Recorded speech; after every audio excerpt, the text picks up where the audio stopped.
ರಾತ್ರಿ ಕಾರ್ನಲ್ಲಿ ಬಂದಿದ್ದರು ಅವರು, ರಾಮಣ್ಣ ಅಂಕಲ್ ಬಂದಿದ್ದರು. ಎಲ್ಲೋ ಹೋಗ್ಬೇಕು ಬಾ ನೀನು ಜೊತೆಲಿ, ನಾನು ಒಬ್ಬನೇ ಅಂತೇಳಿ ನನ್ನ ಕರ್ಕೊಂಡೋದ್ರು. ನನ್ನ ಫ್ರಂಟ್ ಸೀಟಲ್ಲೇ ಕುಂಡ್ರಿಸ್ಕೊಂಡ್ರು, ಡ್ರೈವರ್ ಸೀಟ್ ಪಕ್ಕದ ಸೀಟಲ್ಲೇ ಕುಂಡ್ರಿಸ್ಕೊಂಡೋದ್ರು. ಅದು ಒಂದು ಹಳ್ಳಿಗೆ ಹೋದ್ರು ಅಂಕಲ್. ಯಾವುದೋ ಒಂದು ಮನೆಗೆ ಒಂದು ದೇವಸ್ಥಾನದ ಗರುಡಗಂಬ ಐತೆ, ಬಾಗಿಲು ತೆಗೆದ್ರೆ ಒಂದು ವೆಂಕಟರಮಣ ಸ್ವಾಮಿ ಫೋಟೋ ಇದೆ. ಬಾಗಿಲು ತೆಗೆದ ತಕ್ಷಣ ಕೆಂಪು ದೀಪ ಉರಿತದೆ. ಆ ಮನೆಗೆ ಹೋದರು. ಕಾಫಿ ಮಾಡಿಕೊಟ್ಟು ಅಜ್ಜಿ ಕುಡಿದು ಕುಂತಿರ್ಬೇಕಾದ್ರೆ ಆ ತಾತ ಬಂದರು. ಯಾರು? ರಾಮಣ್ಣ ಅವ್ರ ತಂದೆ ಬಂದರು. ವಯಸ್ಸಾಗಿತ್ತು. ಅದು ಎಲ್ಲೋ ದೇವಸ್ಥಾನದಲ್ಲಿ ಹೋಗಿ ಏನೋ ಕಣಿ ಕೇಳಕ್ಕೆ ಹೋಗಿ, ಅಂದರೆ ಶಾಸ್ತ್ರ ಕೇಳಿಬಿಟ್ಟು ಬಂದು ಏನೋ ಪ್ರಸಾದ ತಗೊಂಬಂದು ನಮಗೂ ಪ್ರಸಾದ ಕೊಟ್ಟರು. ಇಲ್ಲ, ರಾಮಣ್ಣ ತುಂಬ ಕಷ್ಟದಲ್ಲಿದ್ದಾನಂತೆ, ನೆಕ್ಸ್ಟ್ ಅಮಾವಾಸ್ಯೆ ಆದಮೇಲೆ ಮನೆಗೆ ಬರ್ತಾನೆ ಅಂತ ಹೇಳಿದ್ದಾರೆ. ನಮ್ಮ ಅಪ್ಪ ಅಮ್ಮನೂ ಸುಸ್ತಾಗಿರ್ತಾರೆ ಸರ್. ಯಾಕಂದರೆ ಅವರಿಗೆ ಅಲ್ಲಿ ವಿಧಿ ಏನು ಅಂದರೆ, ರಾತ್ರಿ ನಾವು ಅವರು 7 ಗಂಟೆಯಲ್ಲಿ 7:15 ಅವರು ಆ ಊರಿನಲ್ಲಿ ಬಿಟ್ಟು ಬಂದ್ವಲ್ಲ ಸಕಲೇಶ್ಪುರದಲ್ಲಿ, ಅವರು ಊರಿಗೂ ಹೋಗೋಕ್ಕಾಗಿಲ್ಲ. ನಮಗೆ ಪರ್ಸನಲ್ ನಂಬರ್ ಏನೂ ಇರಲಿಲ್ಲ, ಪೊಲೀಸ್ ಸ್ಟೇಷನ್ ನಂಬರ್ ಮಾತ್ರನೇ ಅವಾಗ ಇದ್ದಿದ್ದು. ಪೊಲೀಸ್ ಸ್ಟೇಷನ್ಗೆ ಒಂದು ಬೆಂಗಳೂರಿಂದ ಒಂದು ಕಾಲ್ ಬಂತು. ಸರ್, ಇದು ಯಾರು ಸತ್ತಿರೋದು ಏನು ಅಂತ ನಿಮ್ಗೇನು ಹೆಸರು ಗೊತ್ತಾ, ಇದು ಗೊತ್ತಾ? ಯಾಕಂದರೆ ನಾನು ಡ್ರೈವರ್ ಮಾತಾಡ್ತಾ ಇರೋದು, ಟ್ರಾವೆಲ್ಸಿಂದ ನಾನು ಮಾತಾಡ್ತಾ ಇದ್ದೀನಿ. ನಮ್ಮ ಡ್ರೈವರ್ ಒಬ್ಬ ಮಿಸ್ಸಿಂಗ್ ಆಗಿದ್ದಾನೆ, ನಾವು ಬಂದರೆ ಫೋಟೋ ನೋಡ್ಬೋದಾ ಸರ್ ಅಂತ ಕೇಳಿದ್ರು. ಅಷ್ಟೊತ್ತಿಗಾಲ ಒಂದು 11:30-12 ಗಂಟೆ. ನೋಡಿ, ನೀವು ಇಮ್ಮಿಡಿಯೇಟಾಗಿ ಬಂದರೆ ನಿಮಗೆ 1 ಗಂಟೆಗೆ ಬಸ್ ಇದೆ KSRTC ಬಸ್ ಸ್ಟ್ಯಾಂಡ್ನಲ್ಲಿ. ನೀವು ಬಂದರೆ ನೀವು ಸಂಜೆ 7 ಗಂಟೆ ಅಥವಾ 7:30-8 ಗಂಟೆಗೆ ಬರ್ತೀರಾ. 2 ಗಂಟೆ ಗಂಟೆ ಮಧುಗಿರಿ 7 ಗಂಟೆಗೆ ತಲುಪೋದು, 7-7:30 ತಲುಪೋದು. ಅದು ನೈಟ್ ಆಲ್ಟ್ ಗಾಡಿ. ತಿರ್ಗಾ ಬೆಳಿಗ್ಗೆ ಅವ್ರು ಅಲ್ಲಿಂದ 7 ಗಂಟೆಗೆ ವಾಪಸ್ ಹೊರಡೋದು. ಮಧುಗಿರಿಗೆ ಆಗ 2 ಬಸ್ ಇರ್ತಿದ್ದು KSRTC. ಬಂದು ನಾವು ನೋಡ್ತೀವಿ. ನಾನು ಒಬ್ಬನೇ ಇರೋದು, ಇನ್ನೊಬ್ಬ ನನ್ನ ಫ್ರೆಂಡ್ನು ಕರ್ಕೊಂಬರ್ತೀನಿ. ನಾನು ಆ ಮಾಹಿತಿನ ನನ್ನ ಡೈರಿ ಒಳಗೆ ಬರೆದೆ, CD ಒಳಗೂ ಬರ್ಕೊಂಡೆ. ನಾನು ಈ ಮಾಹಿತಿನ ನಮ್ಮ ಇನ್ಸ್ಪೆಕ್ಟರ್ಗೆ, ನಮ್ಮ DSPಗೆ ಎಲ್ಲರಿಗೂ ತಿಳಿಸ್ದೆ, ಸರ್ ಹಿಂಗಾಗಿದೆ ಅಂತ. ಬರಲಿ ಬಿಡಿ ಅಂದರೆ ಮಾರನೇ ದಿನ ಬೆಳಗ್ಗೆನೇ ಬಂದರು. ಅಲ್ಲಿಗೂ ಬೆಳಗ್ಗೆ 5:15 ಬಿಟ್ಟರು they will reach by 9 o'clock. 9:30 10 ಗಂಟೆಗೆ ಬಂದರು. 10 ಗಂಟೆಗೆ ಬಂದಮೇಲೆ ಅವರು ಡೆಡ್ ಬಾಡಿ ಇದನ್ನೆಲ್ಲ ತೋರಿಸಿದ್ವಿ. ಅವ್ರು ಗುರ್ತಿಡಿಲಿಲ್ಲ. ಆದರೆ ಆ ಮಣಿ ನೋಡ್ಬಿಟ್ಟು ಮಾತ್ರ, ಸರ್ ಇದು ಅವಂದೇ ಅಂತ ಕಾಣುತ್ತೆ, ಈ ಮಣಿ ಮಾತ್ರ ತುಳಸಿ ಮಾಲೆ ಅವಂದೇನೆ ಸರ್ ಅಂತ ನನ್ಗೆ ಅನಿಸ್ತಾ ಇದೆ. ಬಟ್ ಯಾವುದಕ್ಕೂ ಇವರು ಸಿಸ್ಟರ್ ಒಬ್ರು ಇದ್ದಾರೆ ಸರ್, ಮತ್ತು ಇವ್ರ ಭಾವ ಇದ್ದಾರೆ, ಅವರು ಇದನ್ನು ಐಡೆಂಟಿಫೈ ಮಾಡ್ತಾರೆ ಸರ್. ಅವರು ಬೆಂಗಳೂರಿನಲ್ಲಿ HAL ಹತ್ರ ಇದ್ದಾರೆ ಸರ್. ನಮಗೆಲ್ಲೋ ಒಂದು ಆಸೆ, ನಮಗೆ ಸತ್ಯವನ್ನ ಯಾರು ಅಂತ ಗೊತ್ತಾಗುತ್ತಲ್ಲ. ಆಗೆಲ್ಲ ನಮ್ಮ ವ್ಯವಸ್ಥೆನೂ ಇರಲಿಲ್ಲ. ಫೋಟೋ ಅವಾಗೆಲ್ಲ ರೀಲ್ ಹಾಕಿ ಫೋಟೋ ತೆಗಿತಾ ಇದ್ದಿದ್ದು. ಪ್ರೊಫೆಷನಲ್ ಫೋಟೋಗ್ರಾಫರ್ನ ಪಾಪ ಅವನ ಅಂಗಡಿ ಬೀಗ ಹಾಕ್ಸಿ ಕರ್ಕೊಂಡೋಗಿ ಫೋಟೋಸ್ ಎಲ್ಲ ತೆಗೆಸಿದ್ದೆ. ಫೋಟೋ ಎಲ್ಲ dead body as it is 1 ದಿವಸ ಅಥವಾ 2 ದಿವಸ ಆದಮೇಲೆ ನಾರ್ಮಲ್ ಆಗಿರುತ್ತೆ. 2ನೇ ದಿವಸ 48 hours ಆದಮೇಲೆ ಇಟ್ ವಿಲ್ ಬ್ಲೋಟ್, ಅಜಗಜಾಂತರವಾಗಿ ಅದು ಉಬ್ಗೊಳ್ಳುತ್ತೆ, ಮುಖ ವಿಕಾರವಾಗ್ಬಿಡುತ್ತೆ, ಕೈ ಕಾಲೆಲ್ಲ ವಿಕಾರ ಆಗ್ಬಿಡುತ್ತೆ. ಒಂದೊಂದು ಕೈ ಬಂದು ಒಂದೊಂದು ತೋಳು ಬಂದು 4-5 ಪಟ್ಟು ದಪ್ಪ ಆಗ್ಬಿಡುತ್ತೆ. ಆಮೇಲೆ ಬರೀ ಹುಳುಗಳಿರ್ತವೆ, ಅದನ್ನು ನೋಡೋದಕ್ಕೆ ಅಸಹ್ಯ ಆಗ್ತದೆ. ಸೊ ಹಾಗಾಗಿ ಅವ್ರು ಗುರ್ತಿಡಿಲಿಲ್ಲ. ಅವರು ಜೊತೆಲೇ ಕೆಲಸ ಮಾಡೋರಾದ್ರೂ ಅವ್ರು ಗುರ್ತಿಡಿಲಿಲ್ಲ. ಇಲ್ಲ ಸರ್, ನಮಗೇನು ಗೊತ್ತಾಗ್ತಾ ಇಲ್ಲ, ಬಟ್ ಈ ಮಣಿ ಮಾತ್ರ ಅವಂದೇ ಅಂತ ನಮ್ಗೆ ಅನ್ನಿಸ್ತಾ ಇದೆ. ಅವ್ರ ತಂಗಿ ಇದ್ದಾರೆ ಸರ್, ನೀವು ಬನ್ನಿ. ಸರಿ, ನಾವು ಅವ್ರ ಪರ್ಮಿಷನ್ ತೊಗೊಂಡು ನಾವು 2 ಗಂಟೆಗೆ 2-2:30 ಸಮಯ, ನಾನು ಚೆನ್ನಾಗಿ ಜ್ಞಾಪಕ ಇದೆ. ಸರ್ಕಲ್ ಇನ್ಸ್ಪೆಕ್ಟರ್ನು ಜೊತೆಯಲ್ಲಿ ಕರ್ಕೊಂಡು ಜೀಪಲ್ಲಿ ಹೊರಟ್ವಿ. ರೀಚ್ ಆದ್ವಿ. ಸಂಜೆ ಒಂದು ಎಷ್ಟೊತ್ತಿಗೆ ಬಂದ್ವಿ? 2 ಗಂಟೆಗೆ ಅಲ್ಲಿ ಹೊರಟ್ವಿ. ಸಂಜೆ 5:30 ಅಥವಾ 6 ಗಂಟೆ ಸಮಯಕ್ಕೆ ಅಕ್ಷಯ ಟ್ರಾವೆಲ್ಸ್ಗೆ ಬಂದ್ವಿ. ಆಮೇಲೆ ಆ ಮನೆ ನೋಡೋರು ಯಾರು ಅಂತ ಹೇಳಿ ಯಾರೋ ಒಬ್ಬ ಡ್ರೈವರು, ನಾನು ನೋಡಿದ್ದೀನಿ ಅವ್ರ ತಂಗಿ ಮನೆ ಅಂದರು. ಸರ್, ಅವ್ರ ತಂಗಿ ಮನೆಗೆ ಹೋದ್ವಿ ಸರ್ಕಾರಿ ಜೀಪ್ನಲ್ಲಿ. ಅಲ್ಲಿ ಹೋದ ತಕ್ಷಣ ಅವರು ತುಂಬ ಭಯ ಬಿದ್ದರು. ಅಂದರೆ ಪೊಲೀಸ್ ಅಂದ ತಕ್ಷಣ ಅವ್ರು ಯಾರು ಈಚೆನೇ ಬರಕ್ತಾ ಇರಲಿಲ್ಲ. ಅಮ್ಮನೂ ಅಷ್ಟೇ, ಅವ್ರ ಗಂಡನೂ ಅಷ್ಟೇ. ಅವ್ರಿಗೆ ಏನಾಗಿದೆ, ಅವರಿಗೆ ಈ local police station, Sampangi Ramanagara police ಸ್ಟೇಷನಲ್ಲಿ ಅವ್ರ ಮೇಲೆ ಕಂಪ್ಲೇಂಟ್ ಕೊಟ್ಟು ಅವ್ರನ್ನ ತಗೊಂಬಂದು ಪೊಲೀಸ್ ಸ್ಟೇಷನಲ್ಲಿ ಇಟ್ಟು ಒಂದು ಅಷ್ಟೊತ್ತಿಗಾಲ ಒಂದು 8 ದಿವಸ ಅವ್ರಿಗೆ ಹಿಂಸೆ ಎಲ್ಲ ಕೊಟ್ಟು, ಅಣ್ಣ ಎಲ್ಲೋಗಿದ್ದಾನೆ ಏನು ಅಂತ ಅವ್ರಿಗೆಲ್ಲ ಹಿಡಿದು ಹೊಡೆದು ಎಲ್ಲ ಅವ್ರಿಗೆ ಗಲಾಟೆ ಮಾಡಿದ್ರಿಂದ ಪೊಲೀಸ್ ಅಂದ ತಕ್ಷಣ ಅವ್ರಿಗೆ ನಡ್ಕ ಶುರುವಾಯಿತು. ಆಮೇಲೆ ನಾನು ಅವ್ರನ್ನ ಹೊರಗಡೆ ಕರೆದು ಆಮೇಲೆ ಬಟ್ಟೆ ಎಲ್ಲ ತೋರಿಸಿ, ಆ ಕಾಚ ತೋರಿಸಿದ ತಕ್ಷಣ, ಆ ಶರ್ಟ್ ತೋರಿಸಿದ ತಕ್ಷಣ ಆ ಹುಡುಗಿ ಅಳಕ್ಕೆ ಶುರುವಾಯಿತು. ಇಲ್ಲ, ನಮ್ಮ ಅಣ್ಣಂದೇನೆ ಇದನ್ನು ಥ್ರೆಡ್ಡನ್ನು ತೋರಿಸುತ್ತೆ, ಅದು ಮಣಿ ತುಳಸಿ ಮಾಲೆ ತೋರಿಸಿದ ತಕ್ಷಣ, ಇಲ್ಲ ನಮ್ಮ ಅಣ್ಣಂದೇನೆ ಸರ್, ಇದು ಏನಾಗಿದ್ದಾನೆ ಸರ್ ಅಂದರೆ, ಇಲ್ಲ ಅಮ್ಮ, ಹಿಂಗೆ ಯಾರೋ ಮರ್ಡರ್ ಮಾಡಿದ್ದಾರೆ, ನಮಗೆ ನೀವು ಸಹಾಯ ಮಾಡಬೇಕು, ಈಗ ನೀವು ಸಹಾಯ ಮಾಡಿದ್ರೆ ನಾವು ಯಾರು ಮಾಡಿದ್ದಾರೆ ಅಂತ ನಾವು ತಿಳಿಸೋಕ್ಕಾಗುತ್ತೆ ಅಂತ. ಪಾಪ ಅವ್ರ ಗಂಡನೂ ಎಲ್ಲೋ ಡೈಲಿ ವೇಜ್ ವರ್ಕರು, ಶ್ರೀಮಂತರೇನಲ್ಲ, ತುಂಬ ಆರ್ಡಿನರಿ, ತುಂಬ ಬಡತನದಲ್ಲಿ ಒಂದು ಸಾಲು ಶೀಟ್ ಹಾಕಿರೋ ಸಾಲು ಮನೆಗಳಲ್ಲಿ ಒಂದರಲ್ಲಿ ಬಾಡಿಗೆಗೆ ವಾಸ ಇದ್ದರು. ಆಮೇಲೆ ಧೈರ್ಯ ಹೇಳಿ ಅವ್ರ ತಂಗಿಗೆ, ಇರಮ್ಮ, ಆಮೇಲೆ ಈ ವಿಷಯನ ನಿಮ್ಮ ಊರಿಗೆ ಯಾರಿಗೂ ತಿಳ್ಸೋಕ್ಕೆ ಹೋಗಬೇಡಿ, ನಿಮ್ಮ ಮಟ್ಟಿಗೆ ನಿಮಗೆ ವಿಷಯ ಗೊತ್ತಿದೆಯಲ್ಲ, ನೀವಿನ್ನು ಯಾರಿಗೂ ಇದನ್ನು ಸ್ಪ್ರೆಡ್ ಮಾಡೋಕ್ಕೆ ಹೋಗಬೇಡಿ, ನೀವು ಸುಮ್ಮನೆ ಇದನ್ನು ನಿಮ್ಮಲ್ಲೇ ಮಾಡ್ಕೊಳ್ಳಿ ಅಂತ ಹೇಳಿ, ಆಮೇಲೆ ಅವಳು ಹತ್ಕೊಂಡ್ಳು. ಈವನ್ ಅಂಡರ್ವೇರು ಇದೆಲ್ಲ ಅವತ್ತು ಒಗೆದು ಐರನ್ ಮಾಡಿ ಕೊಡ್ತಾಳೆ, ಆ ಶರ್ಟು ಎಲ್ಲನೂ.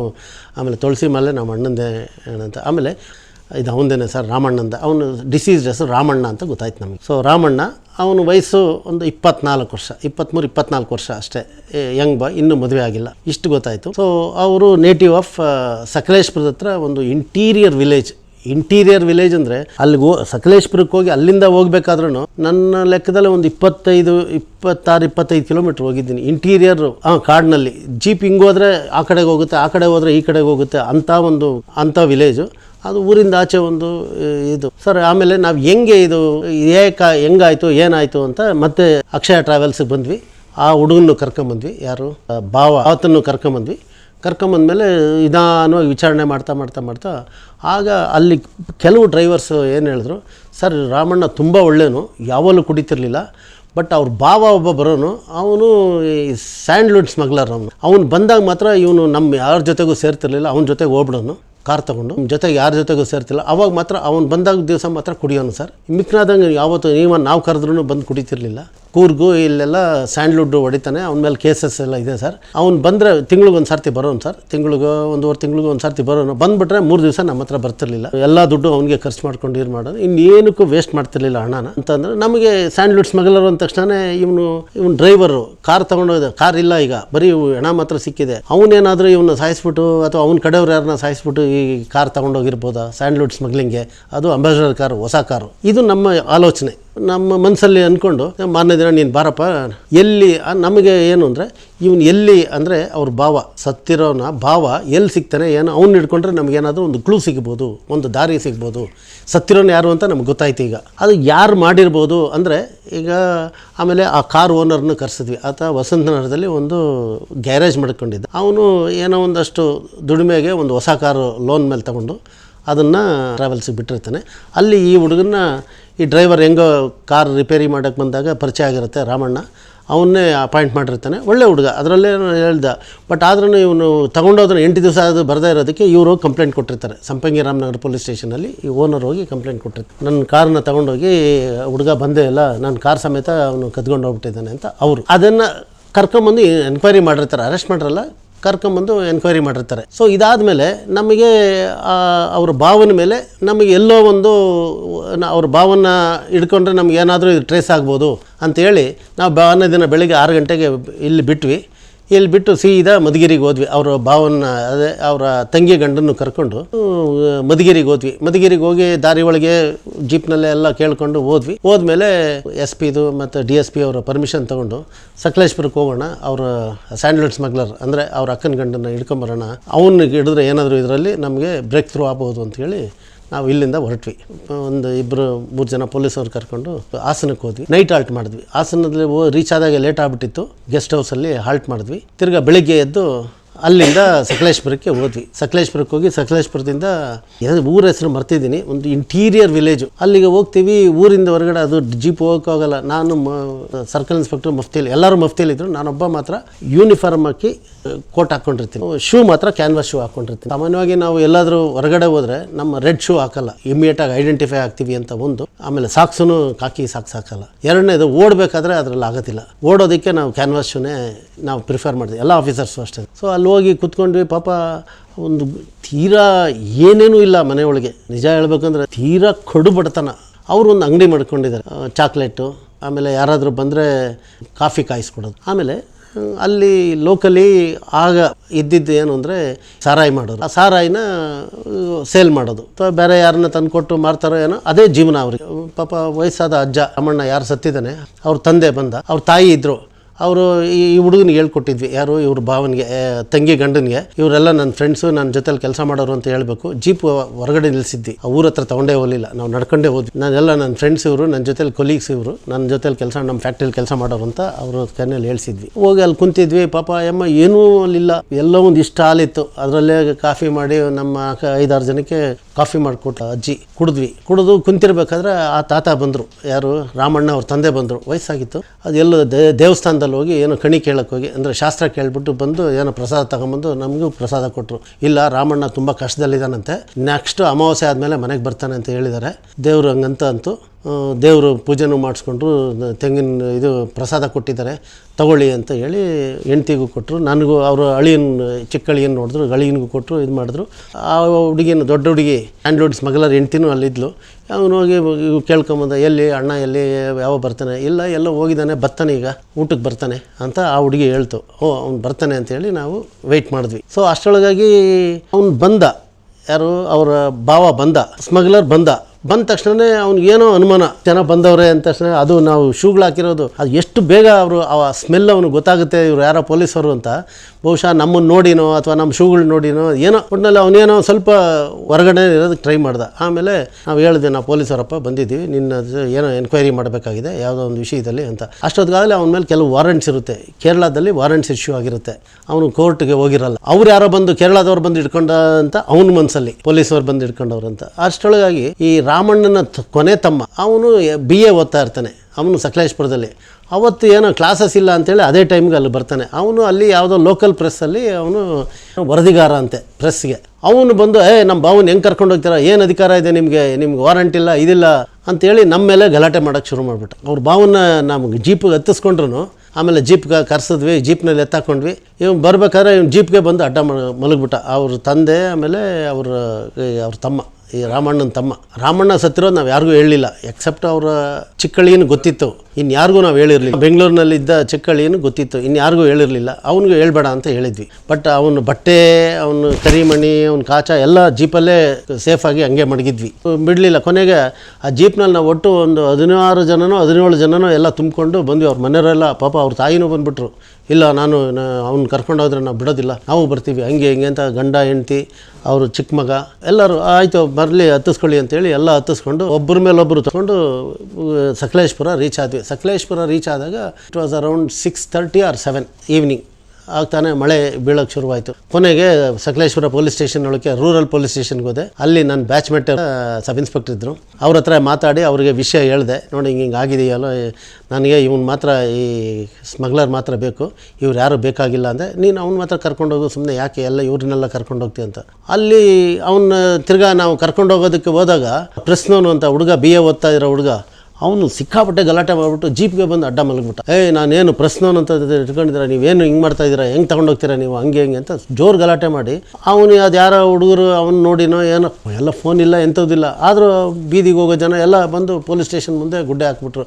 ಒಂದು 100 ಜನ ಸೇರಿಬಿಟ್ರು 15 ನಿಮಿಷಕ್ಕೇ. ಅವ್ರೇನು ನಮ್ಗೆ ವಿರುದ್ಧವಾಗಲ್ಲ, ಕಿರ್ಚಾಡೋದಕ್ಕೆ ನೋಡಿ ಜನ ಹಂಗೆ ನಿಂತ್ಕೊಂಡ್ರು ನೋಡೋದಕ್ಕೆ. ಸರಿ, ಆಮೇಲೆ ನಮಗೆ ನಾನು ಇನ್ಸ್ಪೆಕ್ಟರ್ ಹೊರಗಡೆ ಬಂದು ಮಾತಾಡ್ಕೊಂಡ್ವಿ, ಚಲಪತಿ ಇನ್ಯಾಕೆ ತೋರಿಸ್ಬಿಡೋಣ ಡೆಡ್ ಬಾಡಿದು ಎಲ್ಲನೂ. ಆಮೇಲೆ ಒಳಗೆ ಬನ್ನಿರಿ ಇಲ್ಲಿ ಅಂತೇಳಿ ಪೊಲೀಸ್ ಸ್ಟೇಷನ್ ಒಳಗೆ ಕರ್ಕೊಂಡೋಗಿ ಬ್ಯಾಗ್ ತಗೊಂಬರಪ್ಪ ಅಂತ ಲಗೇಜ್ ತರಿಸ್ತಿದ್ವಿ. ನೋಡಪ್ಪ, ನಿಮ್ಮ ರಾಮಣ್ಣ ಸತ್ತಿದ್ದಾನೆ, ನೋಡಿ ಅವ್ನು ಡೆಡ್ ಬಾಡಿದು ನೋಡಿ, ಅವ್ನ ಫೋಟೋಗಳು ನೋಡಿ, ಇದನ್ನು ನೋಡಿ, ಇದ್ರ ತನಿಖೆಗೆ ಬಂದಿದ್ದೀವಿ, ನೀವು ಸಹಾಯ ಮಾಡಬೇಕು, ಯಾರು ಮಾಡಿದ್ದಾರೆ ಏನೋ ನಾವು ತಿಳ್ಕೊಬೇಕಾಗಿದೆ. ನೀವು ಕೋಆಪ್ರೇಟ್ ಮಾಡಿದ್ರೆ ನಾವು ಪತ್ತೆ ಮಾಡ್ತೀವಿ, ನೀವೇ ಕೋಆಪ್ರೇಟ್ ಮಾಡಲಿಲ್ಲ ಅಂದರೆ ಆಗ ಅವ್ರಿಗೆ ಗೊತ್ತಾದ್ಮೇಲೆ ಓ ಅಂತ ಹತ್ಕೊಂಡು ಸುರ್ಕೊಂಡು, ಆವಾಗ ಸಾರ್ ಇಲ್ಲ ನಮಗೆ ಗೊತ್ತಾಗಲಿಲ್ಲ ಹೆಂಗೆ. ಆವಾಗ ಗೊತ್ತಾಯಿತು ಅವ್ರಿಗೆ, ತಂದೆ ತಾಯಿಗೆ, ಇವ್ರಿಗೆಲ್ಲ ಹುಡುಗ ಅವ್ರ ಮಗ ಸತ್ತೋಗವನಂತ. ಅವರು ಒಂದು ಅರ್ಧ ಗಂಟೆ ಆಯಿತು ಅವ್ರು ಸಮಾಧಾನ ಮಾಡೋದಕ್ಕೆ. ಕೊನೆಗೆ ಅವನು ಆ ಪತ್ರಕರ್ತ ಬಂದ, ಇಲ್ಲ ಸರ್ ನಾನೊಬ್ಬ ಬರ್ತೀನಿ ಅಂತ. ಆಯ್ತು ಬರಪ್ಪ ಅಂತಂದ್ವಿ. ಅವನು ಬಂದ, ಅವ್ರ ಭಾವ ಅಕ್ಕನ ಗಂಡ, ಇಷ್ಟು ಜನ ಕರ್ಕೊಂಡು ರಾತ್ರಿ ಹಾಸನಕ್ಕೆ ಬಂದಾಗ ರಾತ್ರಿ 1 ಗಂಟೆ ಆಗಿತ್ತು. ಅಲ್ಲಿ ಗೆಸ್ಟ್ ಹೌಸಲ್ಲಿ ಉಳ್ಕೊಂಡು ಎಲ್ಲ ಫುಟ್ಬಾತ್ ಮೇಲೆ ಊಟ ತರಿಸ್ಕೊಂಡ್ವಿ, ಚಿತ್ರಾನ್ನ ಅದೇನೋ ತರಿಸ್ಕೊಂಡು ತಿಂದ್ಬಿಟ್ಟು ನಾನು ಅವ್ರ ಪತ್ರಕರ್ತನ ಆಮೇಲೆ ಇವ್ರನ್ನ ಇಬ್ಬರನ್ನ ಕುಂಡ್ರಿಸ್ಕೊಂಡು ಡಿಟೈಲಾಗಿ ಇಂಟ್ರೋಗೇಷನ್ ಇಡೀ ರಾತ್ರಿ ಮಾಡಿದೆ ಹಾಸನ ಗೆಸ್ಟ್ ಹೌಸಲ್ಲಿ. ಮಾಡಿ ಕುತ್ಕೊಂಡು ಕ್ವಶನ್ ಮಾಡ್ತಾ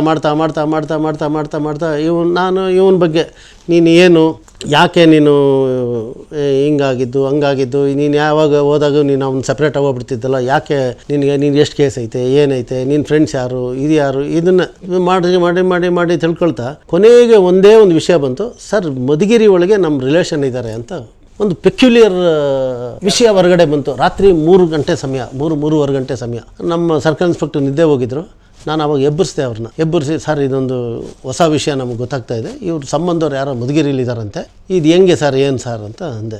ಹೌದಾ, ಹಂಗಾದ್ರೆ ಬೆಳಗ್ಗೆ ನೋಡೋಣ ಬಿಡಿ, ಆಯಿತು ನೀವು ಮಲಗಿ ಬೆಳಗ್ಗೆ ಹೊರಡಬೇಕಲ್ಲ, ಅವ್ರನ್ನೂ ಮಲಗಕ್ಕೆ ಹೇಳಿ ಅಂತ. ಆಮೇಲೆ ಅವ್ರು ಹೇಳಿದೆ, ಆಯ್ತಪ್ಪ ನಾನೇನು ನಿಮಗೆ ನೀವು ಅಪರಾಧಿ ಅಂತ ನಾವು ಕರ್ಕೊಂಬಂದಿಲ್ಲ, ನಮ್ಗೆ ದಾರಿ ಗೊತ್ತಾಗಬೇಕು ಮುಂದೆ ಹೆಂಗೆ.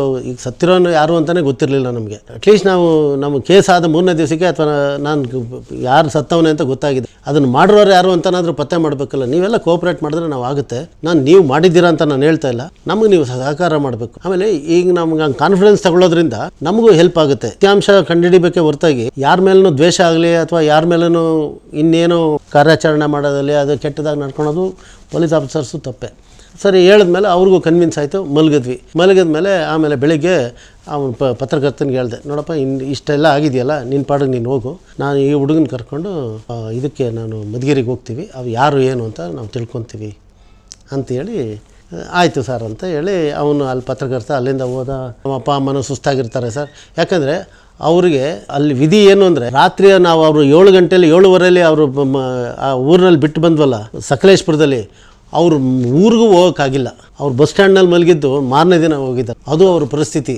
ಬಸ್ ಇಲ್ಲ, ಇಂಟೀರಿಯರ್ ವಿಲೇಜು, ಎಲ್ಲೂ ಏನು ಇದಿಲ್ಲ, ವೆಹಿಕಲ್ ಮೂವ್ಮೆಂಟ್ ಇಲ್ಲ, ಅದು ಒಂಥರ ಕಾಡು ನಿರ್ಜನವಾದ ಪ್ರದೇಶ. ಆ ಹುಡುಗನ್ನ ಕರ್ಕೊಂಡು ನಾವು ಮಧುಗಿರಿಗೆ ಬಂದ್ವಿ. ಮಧುಗಿರಿಗೆ ನಾವು ರೀಚ್ ಆದಾಗ ಒಂದು 12 ಗಂಟೆ 11:30-12 ಗಂಟೆ.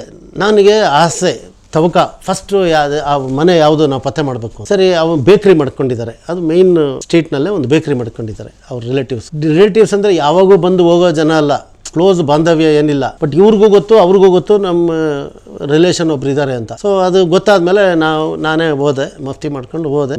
ಅಮ್ಮ ಅಣ್ಣ ಬನ್ನಿ ಸರ್ ಬನ್ನಿ ಅಂತ ಅಂದರು. ಇಲ್ಲಮ್ಮ ಹಿಂಗೆ ರಾಮಣ್ಣ ಬಂದಿದ್ರಮ್ಮ. ಹೌದಲ್ಲ ಸರ್ ಬಂದಿದ್ರು, ಒಂದು 10 ಡೇಸ್ ಬ್ಯಾಕ್ ಬಂದಿದ್ರು, ರಾತ್ರಿ ಇಲ್ಲೇ ಮಲಗಿದ್ರು. ಮತ್ತು ಏನಮ್ಮ ಹೆಂಗೆ ಏನು ಇಲ್ಲ, ನಮ್ಮ ಯಜಮಾನ್ರು ಹಾಸ್ಪಿಟ್ಲಲ್ಲಿ ಅಡ್ಮಿಟ್ ಆಗಿದ್ದರು, ನಾನು ಡಿಸ್ಚಾರ್ಜ್ ಆಗಿ ಅಲ್ಲೇ ಬರೀ ಒಂದು 4 ದಿವಸ ಆಗಿದೆ, ನಮ್ಮ ಯಜಮಾನ್ರು ಒಳಗೆ ಮಲಗಿದ್ದಾರೆ, ಅವ್ರು ಎದ್ದು ಓಡಾಡೋಕ್ಕಾಗಲ್ಲ. ನಾನೇ ಅವ್ರನ್ನ ಮಾತಾಡಿಸಿದೆ, ನಮ್ಮ ಯಜಮಾನ್ರಿಗೆ ಸಂಬಂಧ. ನಮ್ಮ ಯಜಮಾನ್ರು ಹೆಸರು ಹೇಳ್ಕೊಂಡು ಬಂದರು, ನಾನು ಇಲ್ಲಿ ಜಾಗ ಕೊಟ್ಟೆ ಮಾತಾಡಿದೆ. ಅವ್ರ ತಂದೆ ಎಲ್ಲ ಗೊತ್ತು ನನಗೆ, ಅವ್ರ ತಂದೆ ಎಲ್ಲ ಇಲ್ಲಿ ಒಂದು ಸರ್ತಿ ಬಂದು ಬೆಟ್ಟಕ್ಕೆಲ್ಲ ನಮ್ಮ ಯಜಮಾನ್ರು ಅವರೆಲ್ಲ ಬೆಟ್ಟ ಹತ್ತಿದ್ರು. ಈ ಹುಡುಗ ಬಂದಿದ್ನಲ್ಲ ಅವತ್ತು ಒಂದು ದಿವಸ ಮಲಗಿದ್ದ ಇಲ್ಲಿ ಅಂತಂದರು. ಆಮೇಲೆ ಕೇಳಿದಾಗ ಇಲ್ಲ ಅವ್ರು ಏನೋ ಗಾಡಿ ಕೆಟ್ಟೋಯ್ತು ಅಂತೇಳಿ ಏನೋ ಅವರು ಇನ್ನೆಲ್ಲ ಊರಿಗೆ ಹೋಗ್ಬೇಕು ಅಂತೇಳಿ ನಮ್ಮ ಚಿಕ್ಕ ಮಗನ ಜೊತೇಲಿ ಕರ್ಕೊಂಡೋಗಿ ತಿರ್ಗಾ ರಾತ್ರಿ ಬಂದು ನನ್ನ ಚಿಕ್ಕ ಮಗನೂ ಅವ್ರ ಜೊತೆಲೇ ಇದ್ದರು, ಮಲಗಿದ್ರು ಇಲ್ಲೇ. ರಾತ್ರಿ ಆತನ ಸರಿಯಾಗಿ ನಿದ್ದೆ ಬರಲಿಲ್ಲ. ಅವ್ರದ್ದು ಬೇಕ್ರಿ ಪ್ರಾಡಕ್ಟ್ಸ್ ಎಲ್ಲ ಅದೇ ಮನೆ ಹಿಂಭಾಗ ಅಂಗಡಿ ಮುಂದೆ, ಆ ಮಧ್ಯೆ ಒಂದು ಸೈಡ್ನಲ್ಲಿ ಎಲ್ಲ ಬೇಕ್ರಿ ಪ್ರಾಡಕ್ಟ್ಸು, ಬ್ರೆಡ್ಡು, ಬಿಸ್ಕತ್ತು ಎಲ್ಲ ಅವರೇ ಮಾಡೋದು. ಗಡಿಬಿಡಿಲಿ ರಾತ್ರಿ ಎಲ್ಲ ಶಬ್ದ ಆಗಿದ್ದರಿಂದ ಅವ್ನು ಸರಿಯಾಗಿ ನಿದ್ದೆ ಮಾಡಿಲ್ಲ ಅಂತ ಅಯ್ಯಮ್ಮ ಅಷ್ಟು ಮಾಹಿತಿ ಕೊಟ್ಟರು. ಮತ್ತು ನಿಮ್ಮ ಹುಡುಗ ಎಲ್ಲ ಸ್ಕೂಲ್ಗೆ ಹೋಗಿದ್ದಾನೆ. ಸರಿ, ಸ್ಕೂಲ್ಗೆ ಹೋಗಿ ಆ ಹುಡುಗನ ಕರ್ಕೊಂಬಂದು ಎಲ್ಲ ಮಫ್ತಿ ಮಾಡ್ಕೊಂಡು ಆ ಹುಡುಗನ ಕೇಳಿದ್ವಿ, ಏನು ಅಂದರೆ, ಅಂಕಲ್ ನಾನು ನೋಡಿದ್ದೀನಿ, ರಾತ್ರಿ ಕಾರ್ನಲ್ಲಿ ಬಂದಿದ್ದರು, ಅವರು ರಾಮಣ್ಣ ಅಂಕಲ್ಲು ಬಂದಿದ್ದರು, ಎಲ್ಲೋ ಹೋಗ್ಬೇಕು ಬಾ ನಿನ್ನ ಜೊತೇಲಿ ನಾನು ಒಬ್ಬನೇ ಅಂತೇಳಿ ನನ್ನ ಕರ್ಕೊಂಡೋದ್ರು. ನನ್ನ ಫ್ರಂಟ್ ಸೀಟಲ್ಲೇ ಕುಂಡ್ರಿಸ್ಕೊಂಡ್ರು, ಡ್ರೈವರ್ ಸೀಟ್ ಪಕ್ಕದ ಸೀಟಲ್ಲೇ ಕುಂಡ್ರಿಸ್ಕೊಂಡೋದ್ರು. ಅದು ಒಂದು ಹಳ್ಳಿಗೆ ಹೋದರು ಅಂಕಲ್. ಯಾವುದೋ ಒಂದು ಮನೆಗೆ ಒಂದು ದೇವಸ್ಥಾನದ ಗರುಡಗಂಬ ಐತೆ, ಬಾಗಿಲು ತೆಗೆದ್ರೆ ಒಂದು ವೆಂಕಟರಮಣ ಸ್ವಾಮಿ ಫೋಟೋ ಇದೆ, ಬಾಗಿಲು ತೆಗೆದ ತಕ್ಷಣ ಕೆಂಪು ದೀಪ ಉರಿತದೆ. ಆ ಮನೆಗೆ ಹೋದರು ಅಂಕಲ್ ಅಂತ. ಮತ್ತು ನಮಗೆ ಆ ಥರ, ಅದು ಯಾವುದು ಮನೆ ಇನ್ನೇನು ಸಿಕ್ತಲ್ಲ ಹೋಗ್ಬಿಡೋಣ, ಸೊ ಆ ಮನೆಯವರೇ ಯಾರೋ ಮಾಡಿದ್ದಾರೆ ಅಂತ ನಮಗೆ ಒಂದು ಆ ಭಾವನೆ.